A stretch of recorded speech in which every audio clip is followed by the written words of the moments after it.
channel. Today I did a look using the new Kylie Kyshadow Bronze Palette. I'm sure you guys have heard a ton about this either from other YouTubers or from just hearing around, and I just wanted to give a quick little review on it. So today was my first time using this, and I just wanted to say that this is extremely pigmented. The only color that I got followed on was the black shade.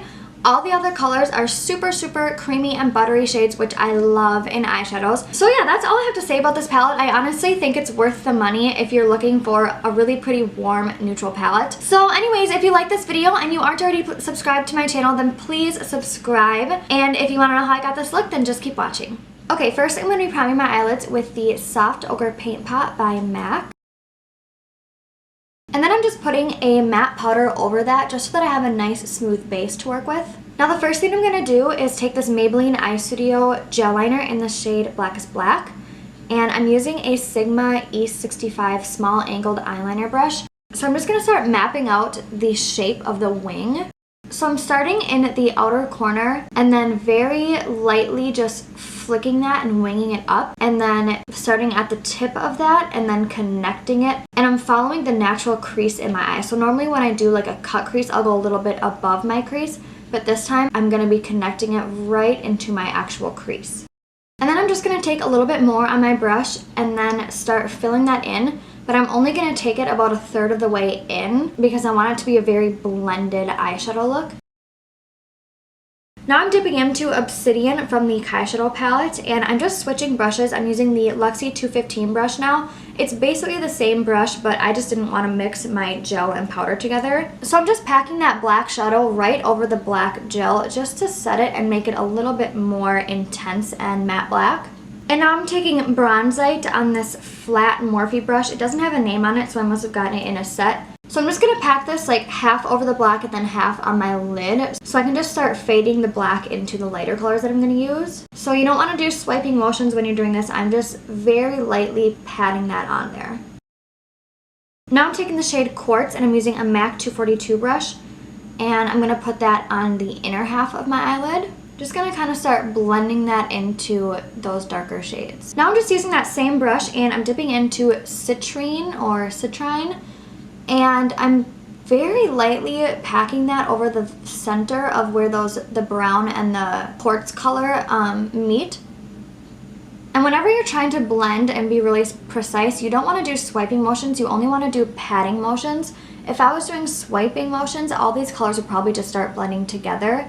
So you just want to do really light patting motions. Okay, before I put my lashes on and work on my lower lash line, I'm just going to do the face and get that out of the way. So to prime my face, I'm using the Benefit Professional Matte Rescue Primer. I've only used this like 1 or 2 times before, and I honestly didn't really notice it controlling my oil that much. I've just been trying to test it out with different foundations and see if that makes a difference. So I'm going to try it again today and see how it works. So this is a lot different than my other matte primers. My other matte ones are like extremely matte and sticky, and within like seconds it dries and it's just like super matte. This one seems more hydrating to me, which is kind of weird because it is a matte primer, but it's a gel, so I think that must have something to do with it. So anyways, I'm just going to be putting this all over my T-zone. And for my foundation, I'm using the Rimmel Lasting Finish 25-hour foundation, and I'm in the shade 101 Classic Ivory. The only thing I hate about this is that it doesn't have a pump. I love this foundation, love that it's drugstore, hate that it doesn't have a pump. So I'm just going to dot this around my face and then blend it out with a beauty blender.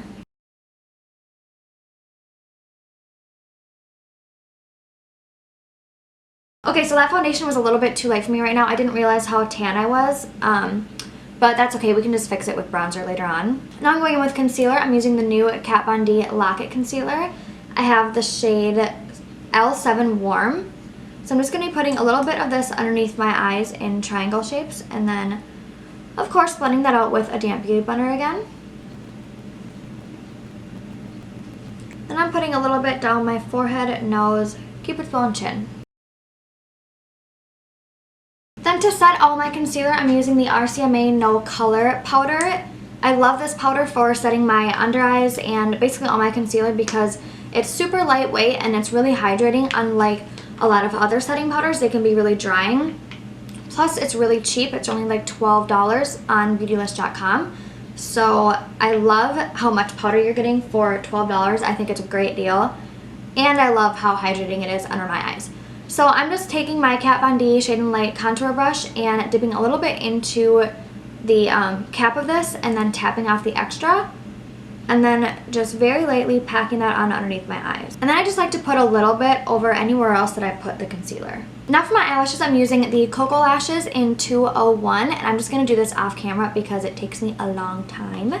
Okay, now for my lower lash line, I'm taking Bronzite and I'm using a Morphe M432 brush. I'm just going to start smudging that on my lash line. And then I'm switching to a fluffier blending brush. I'm using the Morphe B42 brush.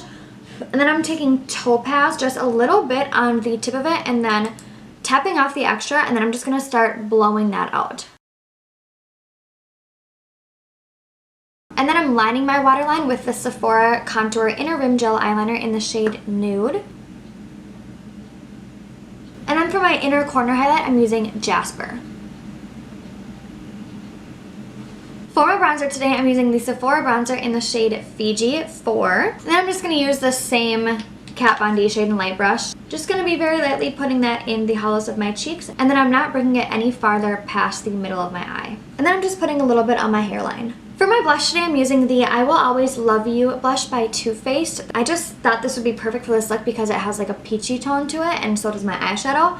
And that's my only blush that I have that has that sort of tone to it. I know that these are really pigmented, so I'm just going to be taking a little tiny bit on the end of my brush, tapping off the extra, and then putting just a little on the apples of my cheeks. And then for my highlighter, I'm using Champagne Pop by BECCA and Jaclyn Hill. And the brush I'm using is the Morphe M501.